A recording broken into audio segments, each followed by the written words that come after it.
PCC అధ్యక్షులు చెప్పిన మాట ప్రకారం ఆగస్టు లోపల మొత్తం 2 లక్షల రుణమాఫీ చేస్తామని చెప్పి కానీ నిన్నటి రోజు 1 లక్ష రూపాయలు ఇంకొక వారం రోజుల్లో 150 ఇంకా 15 ఆగస్టులో 2 లక్షల రుణమాఫీ అన్న మాటలను నిలబెట్టుకుంటున్నారు మా ముఖ్యమంత్రి గారు. అలాగే రైతుల కన్నులు నిన్న ఆనందం పోయిన ప్రభుత్వంలో చేసినట్టు కాకుండా 1 లక్ష రూపాయలు చేస్తున్నారు. 5 కాలం అసలు లేదు. అంతకుముందు చేసిన ద్వారా రైతులకు తిరిగేగా వృత్తులకు వాటికి మాత్రమే సరిపోయేటట్టు 20 చేసుకుంటూ వచ్చారు. కానీ మా రాహుల్ గాంధీ గారు ప్రజలు ప్రకటించిన దాని ప్రకారం మా మేనిఫెస్టో పెట్టిన దాని ప్రకారంగా మా ముఖ్యమంత్రి గారు అన్న మాట నిలబెట్టుకుంటున్నారు. అధికారంలో వచ్చిన తర్వాత దేశానికి వెన్నుముకైనటువంటి రైతన్నకు తప్పనిసరిగా మేము 2 లక్షల రూపాయలు రుణమాఫీ చేస్తామని వరంగల్ డిక్లరేషన్ ద్వారా మా అగ్రనేత రాహుల్ గాంధీ గారు తుక్కుగూడలో అగ్రనేత తెలంగాణ ఇచ్చినటువంటి తల్లి సోనియా గాంధీ గారు ఇచ్చినటువంటి మాట ప్రకారం ఏదైతే ఎలక్షన్ మేనిఫెస్టోలో అలాగే మాట ఇచ్చినటువంటి ముఖ్యమంత్రి రేవంత్ రెడ్డి గారు ఉప ముఖ్యమంత్రి బట్టి విక్రమార్క గారు ఒక కార్డు మీద సంతకం చేసి ఇద్దరు కూడా మేము తప్పనిసరిగా ఈ రుణమాఫీ 2 లక్షలు చేస్తామని చెప్పి గ్యారెంటీ కార్డు ఇచ్చినటువంటి ఏదైతే ఆ యొక్క కార్యక్రమాన్ని ఇక్కడ ఆగస్టులో కూడా తప్పనిసరిగా చేస్తామని చెప్పి అధికారం వచ్చిన తర్వాత 7 నెలల లోపలే ఈ యొక్క మాట నిలుపుకున్నటువంటి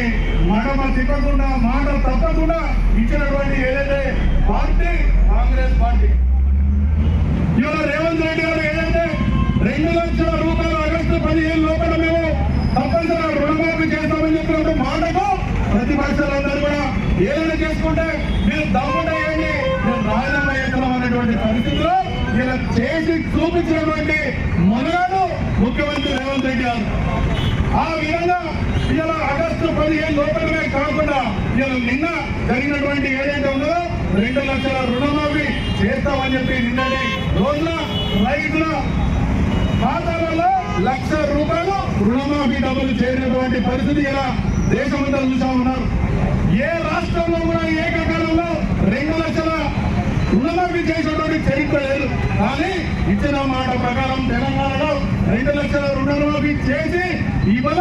ఆగస్టు 15 లోపల మళ్లీ రైతులకు మళ్లీ రుణాలు ఇచ్చి వారి సేవకు ముందుంటామని చెప్పినటువంటి మా నాయకుడు రేవంత్ రెడ్డి గారికి అలాగే ఉప ముఖ్యమంత్రి బట్టి విక్రమార్క గారికి తుమ్మల నాగేశ్వరరావు వ్యవసాయ శాఖ మంత్రులు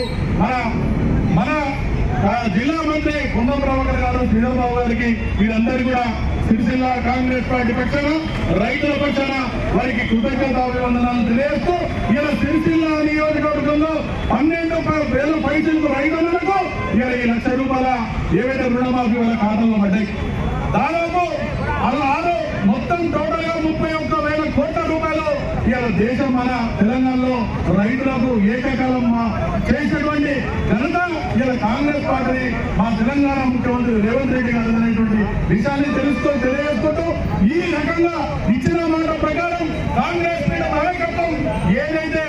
రైతులకు ఇచ్చిన మాట ప్రకారం కాదు ఇలా ఇచ్చినటువంటి 6 గ్యారెంటీలు ఏవైతున్నాయో ఉచిత బస్సు ప్రయాణం కానీ 500 యూనిట్లకు పేదలకు ఉచిత కరెంటు కానీ ఇలా 500కే సిలిండర్లు కానీ ఈ విధంగా 6 గ్యారెంటీలు కానీ ఇలా రుణమాఫీ కానీ రైతులకు రాబోయేటువంటి విషయంలో ఎంఎస్పీ మినిమం సపోర్ట్ ప్రైజ్ ఏదైతుందో 500 బోనస్ తోని ఇచ్చేటువంటి కార్యక్రమాన్ని కూడా కాంగ్రెస్ పార్టీ తీసుకుంటుందని తెలియజేసుకుంటూ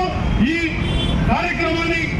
రైతులందరికీ తెలంగాణ రైతులందరికీ కూడా ఈ కార్యక్రమం చేసినటువంటి మా మంత్రివర్గం అందరికీ కూడా అదే సహకరించినటువంటి తెలంగాణలో కాంగ్రెస్ పార్టీ వచ్చినందుకు సహకరించినటువంటి రైతులందరికీ కూడా కృతజ్ఞతాభివందనాలు తెలియజేస్తా ఉన్నాం.